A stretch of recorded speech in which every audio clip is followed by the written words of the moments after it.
Um, I'll point out a few things on the homework just for the sake of it, but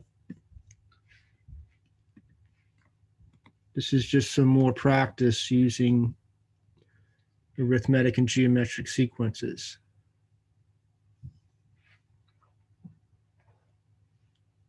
Okay, and I'll just probably take about 5 minutes and just do a walkthrough.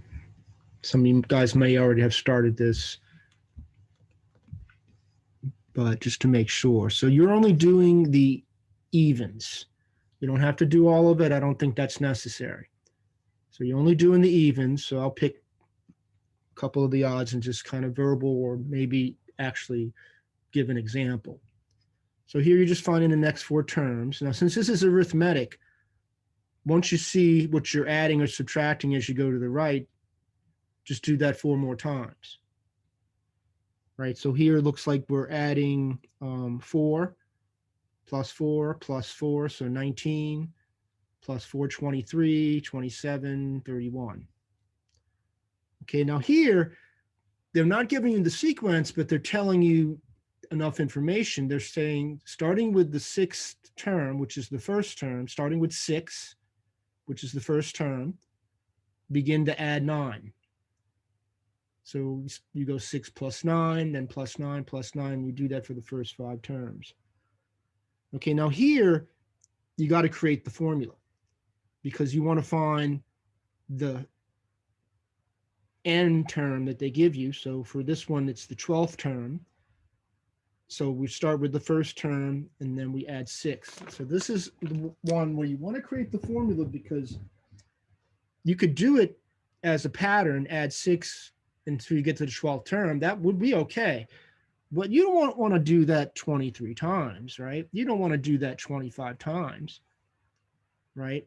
So here we can create the formula, which would be 2 plus 6 and then n minus 1. Then you can just replace the n with 12.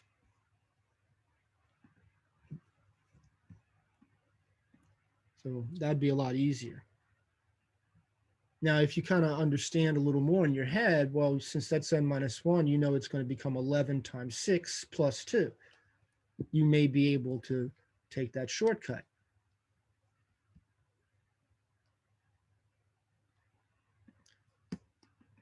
Okay, and then notice here, they give you the pattern. So you got to figure out how to set up the formula. So for here, we're looking for the 31st term. That's what that symbolically means. So n is 31. We're starting with 34. And then it looks like we're adding 4. So then that would be 4 times n minus 1. And then we just place the n with 31.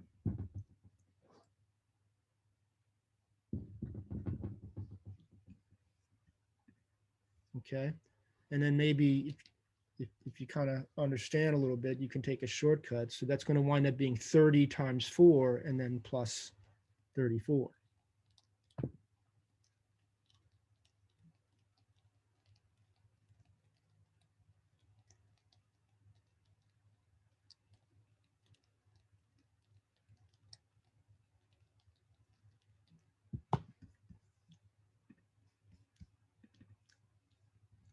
Okay, and then the only one that's a little different that we've been dealing with is 1920 here. Here they're asking you to find the value of n that got to 55.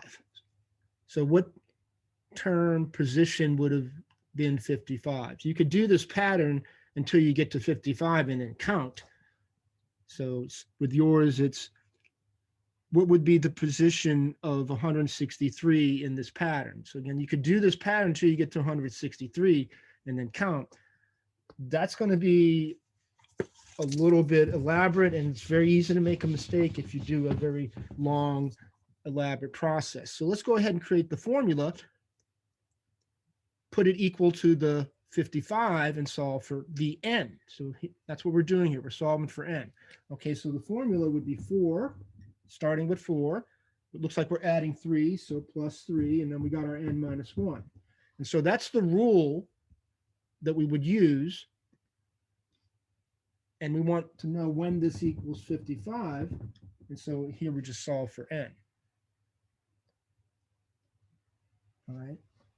So that's the only difference with that problem. Okay, so then you just do your distributed property. Right? And then looks like we can simplify. 4 minus 3 is 1. Then we can subtract 1. And divide by 3. It looks like that would be 10 plus 8. Looks like n is 18. So that would have been the 18th term. You would have had to add the 3 17 times, and then you would have gotten 55.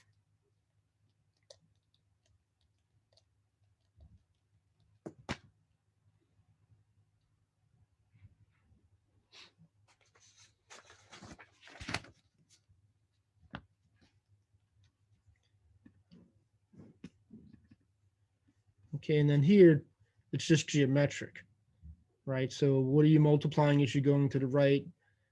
Now, it's okay if you divide as you go to the right. It's just that if you're going to create the formula, you got to create it based upon multiplication.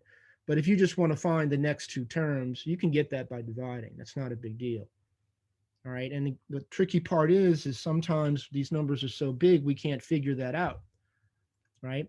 So if you want to figure out what you multiplied as you go to the right, you can take the two adjacent smaller numbers. So I would pick 96 and 384. Okay. Now, if you divide and get a decimal, that's okay. It's not that that's wrong. So as we're going to the right, if we're getting smaller, that means we're going to multiply a number less than 1. So if you wanted to divide these two and go about it that way, you would get 0.25. So then you can just multiply 0.25. Simplifying fractions is important. This may not be easy for you to do because they're big numbers. But I look at these and, I myself don't have an issue with that. But then, of course, that's because I'm me, right? So the way I did this is I first divided by 4. And then I got 24 over 96. Now I know my times table, so I know those are both multiples of 12. Right, and then that became 2 over 8, I think. Yeah, now it's a lot easier, and so then I just divided top and bottom by 2. So multiplying 1/4. So this would be 2 ways you could go about that, and those would both be the R in the problem. So I'm not going to be too picky. If you were able to at least know that 0.25 is the ratio, you did good. But you got to push yourself to deal with fractions. It's going to be better for you in the long run. All right.